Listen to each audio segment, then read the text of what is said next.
عن ابن عباس رضی اللہ عنہ عن النبی صلی اللہ علیہ وسلم صلی یوم الفطر رکعتین لم یصلی قبلہما ولا بعدہما رواہ البخاری ومسلم۔ بزرگوں اور دوستو، یہ اس سال کے جو رمضان مبارک چل رہے ہیں، اس کے یہ آخری گھنٹے بچے ہوئے ہیں۔ اللہ کرے کہ ان آخری گھنٹوں میں ہم ان کو اس کی صحیح عظمت کو اور قدر کرتے ہوئے جو وقت بچا ہے اس میں ہم زیادہ سے زیادہ نیکیاں کر لینا چاہیے۔ اس لیے کہ جیسے ہی چاند نظر آئے گا تو ابھی ہم جو نفل پڑھیں گے اس کا ثواب فرض کے برابر ملے گا، لیکن جیسے چاند نظر آئے گا پھر ایک نفل کے حساب سے ثواب ملے گا۔ ایک فرض ادا کر رہے تھے 70 فرضوں کا ثواب مل رہا ہے، لیکن جیسے ہی چاند نظر آئے گا ایک ہی فرض کا ثواب ملے گا۔ چونکہ 5-6 گھنٹے بچے اس لیے اس میں ذکر، اذکار، قرآن کریم کی تلاوت، اللہ پاک نے کچھ مال دولت دیا تو غربا میں فقراء میں اس کو تقسیم کرنے کی کوشش، دعاؤں کا اہتمام۔ چونکہ کل عید الفطر طے ہے، چاند نظر آئے تب بھی، چاند نظر نہ آئے تب بھی، چاند پسند دیکھنا پڑتا 29 تاریخ کو، کیونکہ ہمارے ہندوستان میں رویت نہیں ہوئی، چاند نہیں دیکھا گیا، اس لیے ہمارے ہندوستان میں 30 روزے مکمل ہو رہے ہیں۔ عید کے دن نبی اکرم صلی اللہ علیہ وسلم کا کیا معمول تھا؟ آپ علیہ السلام عید کے دن کیا کرتے تھے؟ اس کی 13 سنتیں بتائی گئی کہ آپ علیہ السلام کا عید کے دن یہ عمل تھا۔ معلوم یہ ہوا اگر ہم ان چیزوں پر عمل کریں گے تو ہمیں ثواب ملے گا، نہیں کریں گے تو ثواب نہیں ملے گا۔ سب سے پہلی چیز جو بتائی گئی ہے شرع کے موافق اپنی آرائش کرنا، شریعت کے مطابق اپنی زینت اختیار کرنا۔ مطلب یہ کہ مونچھ بنانا، بغل کے بال کاٹنا، زیر ناف کے بال کاٹنا، بدن کی صفائی کرنا، اور جو انسان کے لیے زیب و زینت کی چیزیں ہوتی ہے جس سے انسان کو لگے کہ وہ اچھا لگ رہا ہے، ایسی چیزوں کا اختیار کرنا شریعت کے مطابق۔ شریعت کے خلاف جائے گے تو گناہ ملے گا۔ اس لیے کہ آج کل ہمارے جوان بچے وہ شریعت کے خلاف بہت ساری چیزیں انجام دیتے ہیں۔ مثال کے طور پر رمضان مبارک کے پورے مہینے کے روزے رکھتے ہیں، لیکن جیسے ہی چاند نظر آتا ہے تو داڑھی پہ کوئی داڑھی ہاتھ چلاتا ہے، تو کوئی بالوں کو نیچے اوپر کر لیتا ہے۔ بالوں کی بھی ترتیب نبی علیہ السلام نے بتلائی، بال کس طرح کاٹے جائے، اور آپ صلی اللہ علیہ وسلم کے بھی 3 طرح کے بال ہوا کرتے تھے، اس میں سے کسی بھی طرح کے بال رکھ سکتے ہیں۔ لیکن آج کل ایک فیشن چل پڑا ہے چھوٹے بڑے بال کرنے کا، جو کہ انگریزوں کا فیشن ہے اور اسلام میں منع ہے۔ لہذا خود بھی بچنا چاہیے، اپنے بچوں کو بھی اس سے بچانا چاہیے۔ ہم مسلمان ہیں تو ہر کام مسلمان جیسے کرنا چاہیے۔ تو شرع کے موافق اپنی آرائش کرنا پہلی چیز۔ دوسری چیز ہے غسل کرنا۔ جب عید کا دن ہو تو غسل کرنا سنت ہے۔ غسل سنت 4 ہے، 4 غسل سنت ہے۔ اس کے علاوہ پھر غسل سنت نہیں ہوتے، مستحب ہوتے، یا پھر صفائی کے لیے پاکی کے لیے ہوتے، یا پھر فرض ہوتے۔ 4 سنت غسل ہے، اس میں سے ایک عید کے دن، تو دونوں عیدین کے دن غسل کرنا سنت ہے۔ نماز سے آنے سے پہلے غسل کرنا تاکہ بدن صاف ہو، صفائی ہو۔ ایسے ہی جمعہ کے دن بھی غسل کرنا سنت ہے۔ ایسے ہی کوئی عمرے کے لیے جانا ہے تو احرام باندھنے سے پہلے غسل کرنا سنت ہے۔ ایسے ہی کوئی حج کر رہا ہے تو عرفات کے میدان میں جانے سے پہلے، وقت زوال شروع ہونے سے پہلے حاجی کے لیے سنت ہے کہ وہ غسل کرے۔ تو یہ 4 سنت غسل ہے۔ اس کے علاوہ پھر یا تو صفائی کے لیے، یا پھر آدمی ناپاک وغیرہ ہے تو پھر واجب اور فرض کے درجے کا غسل ہے۔ تو معلوم یہ ہوا کہ عید کے دن غسل کرنا سنت ہے۔ ایسے مسواک کرنا، یہ بھی عید کی سنتوں میں سے۔ مسواک کے بہت سارے فضائل ہیں۔ مسواک نماز کی بھی سنت ہے، مسواک وضو کی بھی سنت ہے، مسواک سوتے وقت کرنا بھی سنت ہے، مسواک نیند سے بیدار ہوتے وقت کرنا بھی سنت ہے، مسواک اگر گفتگو کر رہے ہیں اور کچھ وقت گزر گیا اس وقت کرنا بھی سنت ہے۔ تو مسواک کی بہت بڑی فضیلت ہے۔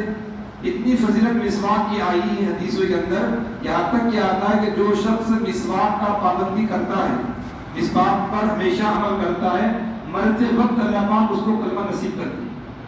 اب یہ سنت ہماری سے بہت چھوٹ رہی ہے، اللہ ہم سب کو عمل کرنے کی توفیق عطا فرمائے۔ اس لیے عید کے لیے خاص ہے، عید کا دن اس لیے مسواک کرنا یہ بھی سنت ہے۔ عمدہ سے عمدہ کپڑے پہننا جو پاس موجود ہو، اچھے سے اچھے کپڑے پہننے کی کوشش کرنا جو ہمارے پاس رکھے ہوئے یہ سنت ہے۔ یعنی ایک آدمی کے پاس ڈریس ہے، اس میں سے جو اچھا لباس ہے اس کو پہننا اور اس کو پہن کر عیدگاہ جانا، نماز کے لیے آنا، یہ سنت ہے۔ نئے کپڑے اللہ نے دیا ہے، مال دولت دی ہے تو پہن سکتے ہیں، نئے کپڑے پہننا کوئی گناہ نہیں، پہن سکتے ہیں اگر اللہ پاک نے مال و دولت دیا تو۔ لیکن مال و دولت نہیں ہے، قرضے لے کر رہے ہیں تو یہ نہیں کرنا چاہیے، یہ کوئی سنت نہیں، بلکہ ہمارے پاس جو پہلے سے آلریڈی کپڑے تیار ہے اس میں سے جو اچھا لباس، عمدہ بہترین لباس ہو اس کو پہننا چاہیے۔ ویسے نبی اکرم صلی اللہ علیہ وسلم کا جمعہ کے لیے ایک مخصوص لباس تھا، جمعہ کا دن آپ صلی اللہ علیہ وسلم مخصوص لباس پہنتے، عام دنوں میں نہیں پہنتے، ایسے عید کے موقع پر بھی کر سکتے ہیں اگر اللہ نے توفیق، طاقت اور قوت دیا۔ اسی طریقے سے پانچویں چیز خوشبو لگانا، خوشبو کی بھی بڑی فضیلت ہے، نبی علیہ السلام کو خوشبو بڑی پسند تھی، لیکن ایسی خوشبو نہ لگائے جیسے بھڑکی کی خوشبو آتی ہے آج کل تو اس سے دوسروں کو تکلیف ہوتی ہے، بلکہ درمیانی اعتبار سے ایسے خوشبو کا استعمال کریں کہ کسی کو تکلیف بھی نہ ہو، سنت بھی ادا ہو اور ہمیں بھی اچھا لگے، ہم نے کچھ عطر لگائے، ورنہ کچھ لوگ ایسی خوشبو لگاتے ہیں کہ لوگ ان کے پاس جانے کو کتراتے ہیں۔ اس لیے اس کا بھی خاص خیال رکھا جائے۔ صبح کو بہت سویرے اٹھنا، یعنی روزانہ جو اٹھنے کا معمول ہے ہمارا اس سے کچھ پہلے اٹھنا، روزانہ اٹھنے کا جو معمول ہے، ویسے رمضان میں تو الحمدللہ سحر کے لیے پہلے اٹھنا ہی پڑتا ہے، یہ سمجھو کہ سحر ہی کے اعتبار سے اٹھنا ہے، اور اس میں اللہ نے توفیق دیا تو تہجد کو دعا وغیرہ کر سکتے ہیں، اس لیے کہ لیلۃ الجائزہ کی رات ہے اور اس رات میں بھی جاگنا مستحب ہے، عبادت کرنا مستحب ہے۔ 5 راتیں بتائی گئی ہے جس میں مستحب ہے، اس میں سے عیدین کی بھی رات ہے، شب برات کی رات، عیدین کی رات، تو صبح کو تھوڑا جلدی اٹھنا یہ بھی سنت ہے۔ اسی طرح عیدگاہ میں بہت سویرے جانا، یعنی جلد جانے کی کوشش کرنا، بہت سارے لوگ لیٹ آتے ہیں، نماز کریں تب آتے ہیں، تو پہلے جانے کی کوشش کرنا، جتنا پہلے جا کر بیٹھیں گے جہاں نماز پڑھنا ہے وہاں پر تو اتنا ثواب ملے گا۔ حدیث کے اندر آتا ہے کہ نماز کے انتظار کرنے والے کو نماز پڑھنے کا ثواب ملتا ہے، اس لیے جلد جانے کی کوشش کرنا۔ اسی طریقے سے اوپر جو کپڑوں کے بارے میں آیا، کپڑے عمدہ سے عمدہ کپڑے پہننا، آج کل ہمارے جوان بچے ایسے لباس پہنتے، بعض بچے ان کی نماز ہی نہیں ہوتی، نہ عید کی نماز ہوتی نہ فرض نماز ہوتی، آج کل فیشن چل رہا، پھٹی ہوئی جینس سے پینٹ پہنتے اور لوگ اس کو بہت اچھے شائننگ سے پہنتے اور اس کو بہت عزت سمجھتے ہیں، بہت اچھا لباس ہے، مسلمانوں کے لیے پہننا وہ جائز نہیں ہے جس میں بدن دکھتا ہو، اور جب بدن دکھ رہا ہو اور مختلف جگہ سے وہ پیانٹ پھٹی ہوئی تو نماز کہاں سے ہوگی؟ اور گھٹنے کے ناف سے لے کر گھٹنے کے نیچے تک، گھٹنا بھی سطر میں داخل ہے، یہ کسی کو بتانا حرام ہے۔ اب ظاہر سی بات ہے جب وہ ایسی بیان پھینک رہا ہے اور نماز پڑھنے کے لیے آ رہا ہے تو وہ اپنا بدن بھی بتا رہا ہے، ایک گناہ وہ کما رہا ہے اور دوسرا اس کی نماز بھی ضائع جا رہی ہے۔ اس لیے اپنے بچوں کو سمجھانا چاہیے کہ یہودیوں کا لباس نہ پہنے اور ایسے لباس نہ پہنے جس سے ہماری نماز فاسد ہوتی ہو اور ہمیں وقت گناہ مل رہا ہے، جب تک بیان پہ گناہ ملتے رہا، اس لیے ایسے کپڑے نہیں پہننا چاہیے۔ اسی طریقے سے عیدگاہ جانے سے پہلے کوئی شیرین چیز، کوئی میٹھی چیز کھانا سنت ہے، جیسے چھوارے، کھجور وغیرہ، اور اس میں بھی تاک عدد کا مطلب 1 3 5 7 9 ایسے کھانا سنت ہے۔